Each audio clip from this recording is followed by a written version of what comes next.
Beset by numerous foes, concealed along the way, we must those enemies oppose, endeavour, work and pray. They watch but to devour, like ravening beasts of prey. If we in an unguarded hour but cease to work and pray, then may we ever heed the warning God has given, so that we may in safety tread the road that leads to heaven. By Fatima Elizabeth Keights.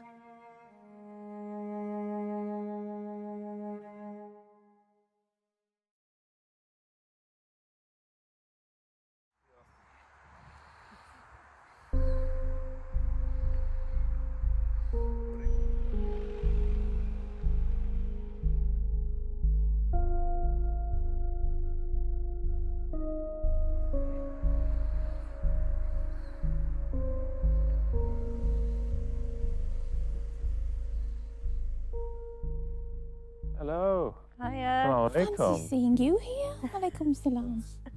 How are you? Alhamdulillah, how are you? I'm very Good, well, thank yeah, you. very well. So we're here, as you know, visiting Liverpool, and we've learned a lot about Abdullah Kouliam, and we've learned a lot about his connection to our ancestor, We have. Robert Rashid Stanley. Would you be kind enough to tell us about your journey to Islam and why you became Muslim? Yes, I think my first exposure to Muslims was I went on a trip with my school to the Middle East, and one of the places we visited was Palestine, and we went to Egypt and a number of countries. It made such an impact on me, but it was kind of dormant for a few years. It was like a seed that was planted because it was all new to me. I was impressed by the Muslims that I had met, the few. So even though I'd not read anything myself, I saw that light that attracted me. And so at 30, yeah, I became Muslim. So, and it's been 23 years. How long have you been Muslim? I've been Muslim a little longer than you, so yeah, we're talking well into the 4th decade now. Wow.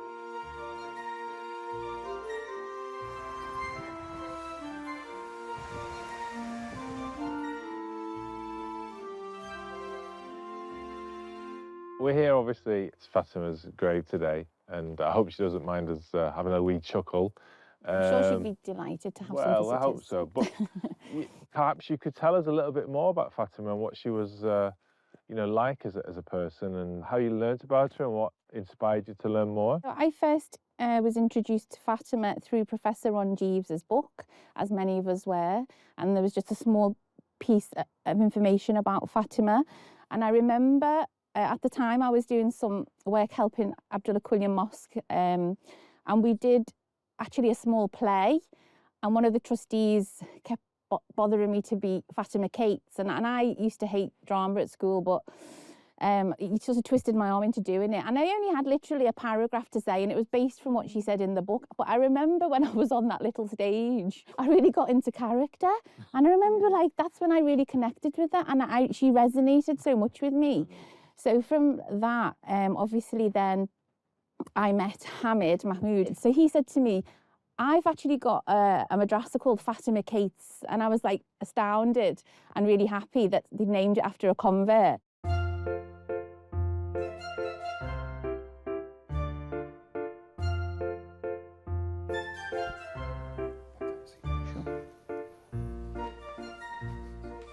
I have many parents who come to our madrasa to enroll their children, fascinatingly enough, just because of the name. And in our archery club, we try and encapsulate the best of the Muslim tradition through the elegant name Fatima, and also the best of the English traditions through the elegant name of Elizabeth, and creating for the children an environment and space which enables them to experience prophetic consciousness as it would have been during the time of Prophet Muhammad sallallahu alaihi wasallam. And I'm dressed in this way because I want to promote the Islamic identity of the past. Frances Elizabeth Murray was born in Birkenhead in 1865. Frances Elizabeth was the 5th of 6 children in her household. Her father's name was John Murray. He was a porter who worked at the Birkenhead market, He was originally from Irish background. Her mother was Agnes, and she came from Scotland. Unfortunately, Murray's father passed away when Fatima was only 5 years old. So their family dynamic had now changed until Frances Elizabeth's mother, Agnes, married a Mr. Peter Cottam. It was a bit of a shaky beginning, but Frances would have been the first generation to benefit from the Education Act of 1870, which was to change Fatima Elizabeth's future for the better.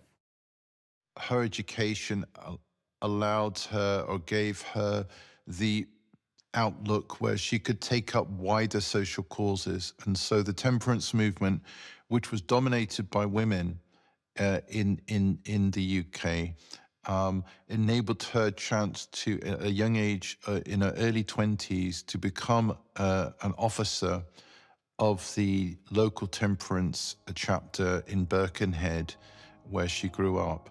So she was the secretary by the age of 22.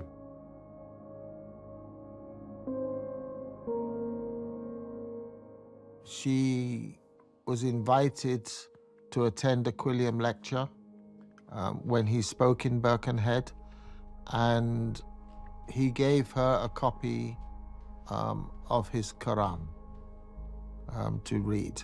She took the Quran home, where she got in serious trouble with her parents. When Fatima's mother saw her reading a Quran, she just said, "What are you doing with that book?" And she went to take it off her.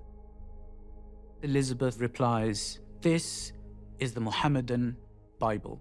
Agnes responds by saying, "I do not want this book in my house. Take this away from here. I shall burn the book." And Frances says, "How do I know if it's an evil book or not if I haven't even read a page from it yet?" And ran into her room, locked her door, and then she sat down in the quiet and in the calm and in the peace, where she opened the pages of the English translation of the Quran, and she read it from cover to cover in English. And July of 1887, she accepted Islam. This was just the beginning of her trials and her struggles for being a Muslim, for her identity as a Muslim. She was locked up in her room. She was not allowed to leave the house. In Liverpool, the white working classes had this terrible idea of Islam. And she must have been incredibly brave to be able to break ranks with her family, with her friends, and say, "This is the right path, and this is the path I'm taking." And it's not an easy path to take. I know that. You know, I have one sister who doesn't speak to me. There were a few really tough moments in my family over my decision to convert.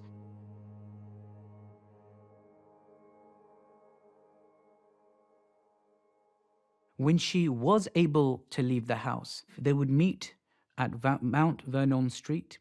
This is where they would have meetings. For the first few months and years, it was only Abdullah William Quilliam, James Ali Hamilton, and now Fatima Elizabeth Murray, who would meet to discuss the Quran, to discuss Islam, but also to propagate Islam on Sundays. On the way and coming back, on many occasions, people on the streets would throw vegetable matter. They would throw rubbish at her.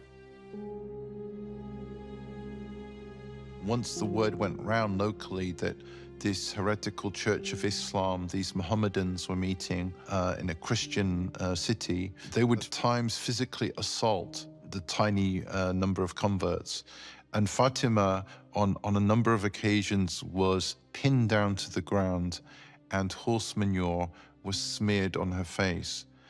What's remarkable is that Fatima never missed a meeting, according to her own account. So whatever happened to her, it never put her off.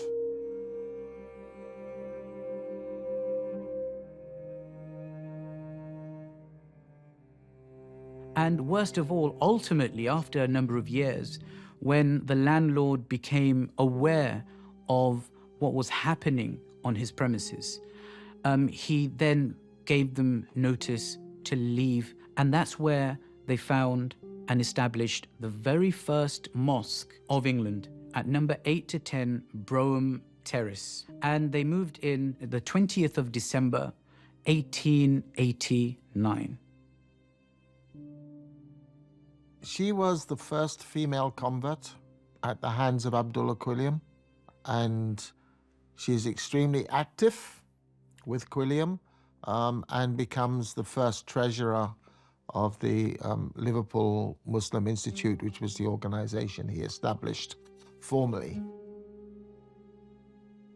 And this would have been unheard of in Victorian Britain.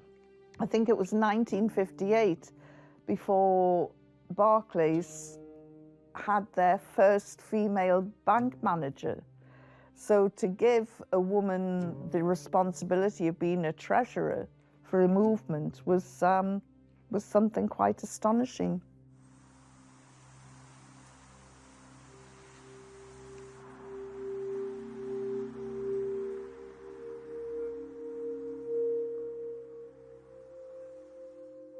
I think she was very community driven, wasn't she? Because obviously she was a local girl.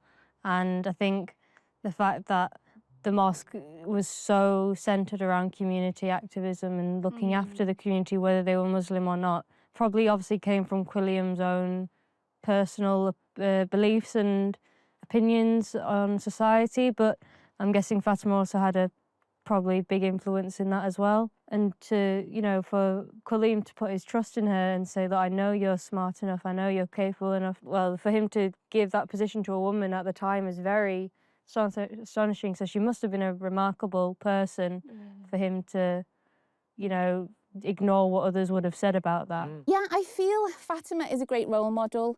She's a trailblazer. You know, she strikes me as being someone really ahead of, you know, ahead of her time. You know, she seemed very strong, and she had a very tough time, but her faith was like rock solid.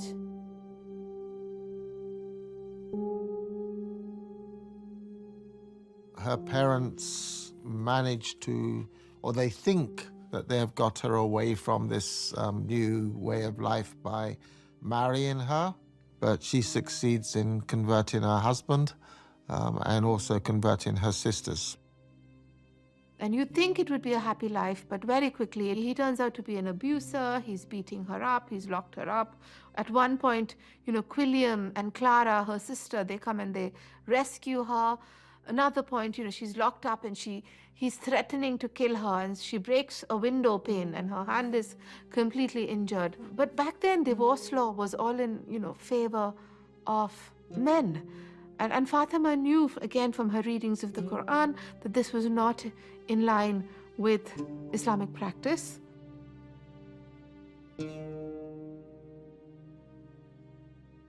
Divorce was a very hot topic. People just didn't get divorced in Victorian Britain. It was very much frowned upon.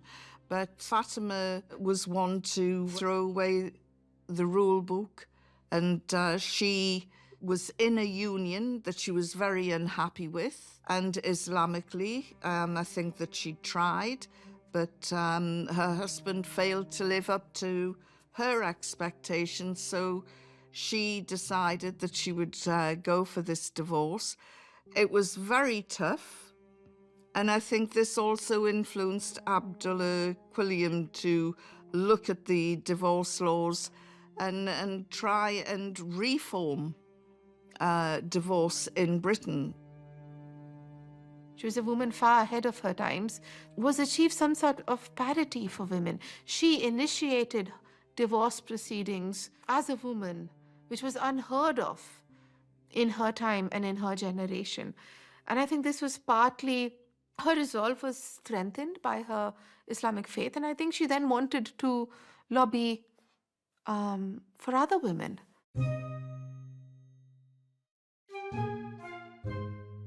When the Liverpool Muslim Institute started out, once it came to international attention in around about 1890, it was really the Indian Muslims who really began to support the Liverpool Muslims. So they sent a lawyer called Rafiuddin Ahmed. He started to promote the Liverpool Muslims in India to raise profile, to raise money. They ran a campaign against a play in London on the life of the Prophet, which they sought to have banned. Fatima, in particular, was trusted by Rafiuddin Ahmed to write a number of articles about the community, to kind of put it on a sound footing, and she was trusted to present a true account of the number of converts who actually had converted, and she leaves us a very invaluable account of the first 40 converts in the community, based on the members' Book of Allegiance. So it's a really precious document because the original Allegiance book no longer survives. Fatima Elizabeth was also representing the mosque to the Ottoman Trade Council, but also the Syrian traders that came to Manchester and accompanied Abdullah Quilliam in speaking to them. After meeting the Syrian traders, she embarks on a journey on a ship called the Anubis, and she accompanies some of the early convert Muslimas all the way. Now, it's a speculation. She could have gone to Alexandria, could have gone to Syria or Damascus or Beirut, maybe the Holy Lands in Jerusalem, Al-Aqsa, Al-Quds. We cannot really tell, but she was there for over 3 to 5 months. And upon her return, it was also mentioned in the Crescent that we welcome our sister Fatima Keites back to Liverpool and back to our mosque.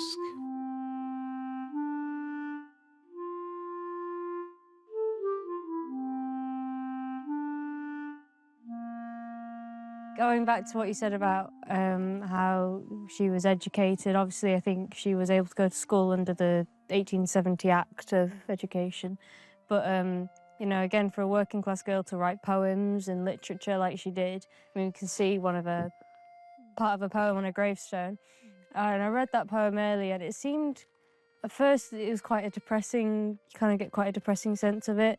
But at the end it seems quite optimistic and hopeful about, you know, travelling the road that God has put down for you and meeting him at the end of it. And do you think that was kind of what got her through all the adversity she had to face? Yeah, I think we all as Muslims, that's what I know, that no matter how hard this life gets, you know, we're hoping that there's something better on the other side. I feel like I really relate to Fatima. There's a lot of common things we have in common, like I lived in the Wirral and she lived in the Wirral. She must have got the ferry across the Mersey to come to Liverpool, and from age 14 to 18 I used to get the ferry twice a day to school. Oh, really? So the more you learn about her, you know, the more connected I feel to her. I would like to read her most important poem, and I believe it is a summary of her own life. So I'd like to read it from the book itself. I can't remember the exact way it was sung during the choir. Something like this. Beset by numerous foes, concealed along the way, we must those enemies oppose, and ever one can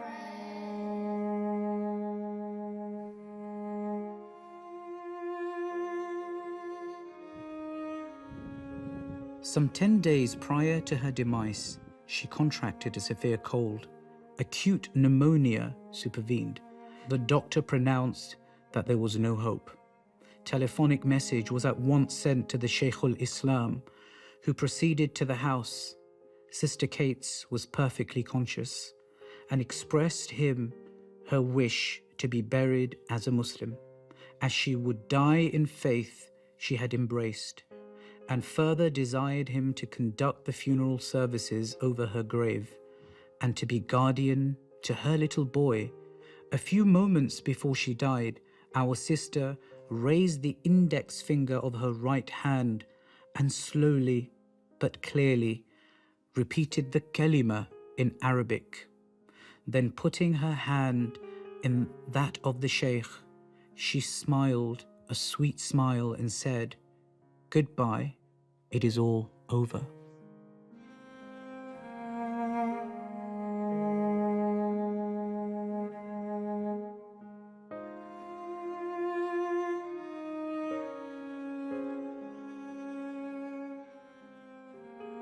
It is deeply sad when you read the detailed description of the day of her funeral, especially when you think about, I always think it's fascinating to think where would, Abdullah Quilliam, where would he have been stood? Where would her son have been stood? He lost his mum. He was quite young, wasn't he? Yeah, he was a young boy, and her mum, she was burying a daughter, and, it's really atmospheric, isn't it? There's also rumours that Quilliam and Fatima were married. Obviously, I don't know if that's proven. Do you have any opinion on whether that's true? It's interesting. That really only came to light. She leaves, doesn't she, the mosque, the community in Liverpool for, I think, the last few years of her life, and she goes to live in the Wirral in a place called West Kirby. It's been suggested that Quilliam probably may have set her up to live there, and, that was his child. But we don't know. We don't have any concrete evidence that they did get married, but it suggests that. The main clue that started us on the journey that led to our conclusion, me and my co-author, Hamid Mahmoud, the conclusion that Abdullah Quilliam married Fatima as his secret third wife, was a discrepancy in dates. And there's a lot of evidence that points to Quilliam as the father. The name on the birth certificate is Hubert Halim Keites Quilliam.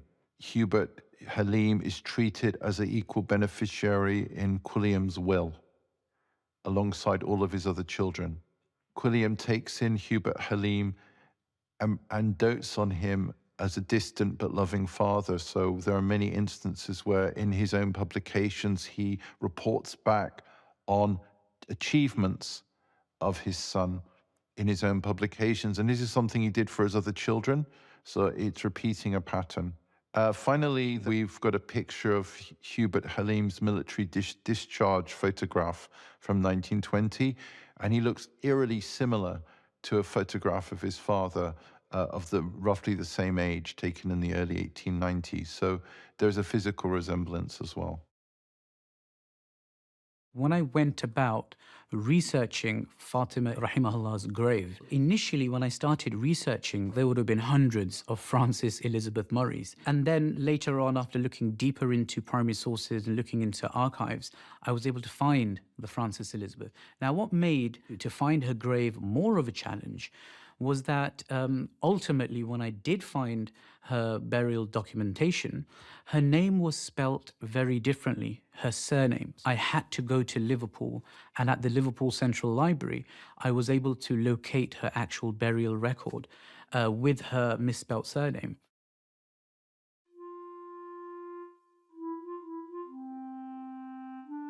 I found her grave number to be 418 in the Anfield Cemetery, where Fatima Elizabeth Keites, rahimahullah, lay in peace.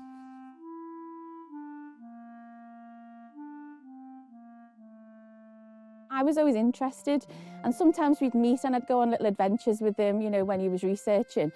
So when I found out he discovered where she was, because obviously it's not an easy job, because it's such a big cemetery. Yeah, it's an amazing cemetery. Yeah, well, so isn't it, it was great. It was great when he found it, and then I felt that as a Scouser, that we should get a headstone for her, that we should initiate it at the very least. We did a fundraiser, and we raised the money in 24 hours, astonishingly. Wow. Yeah, because people from all over the world were fascinated, and because of people like Yahya Bert, who's an historian, he obviously has a lot of followers, heard about it. Okay, so I think before we leave today, we should just close in the traditional way, and that's by saying the opening chapter of the Quran. Bismillah ar-Rahman ar-Rahim, Alhamdulillahi Rabbil Alameen, Ar-Rahman ar-Rahim, Maliki Yawmiddin, Iyyaka na'budu wa iyyaka nasta'een, Ihdina as-sirata al-mustaqim, Sirata alladhina an'amta alayhim, Khayr al-maghdubi alayhim, Waladdallin. Ameen. I've been aware of your family story for some years, and it feels like a sense of completion almost, that we're here at Fatima's grave. Well, I mean, Robert and Fatima would have undoubtedly met, which I think is quite nice. Yeah, that's, And yeah. they probably got along quite well. So thank you for providing that thought and that inspiration. Oh, thank you. Assalamu alaikum. Send my salams to the family. I will do, and to yours too. Take care.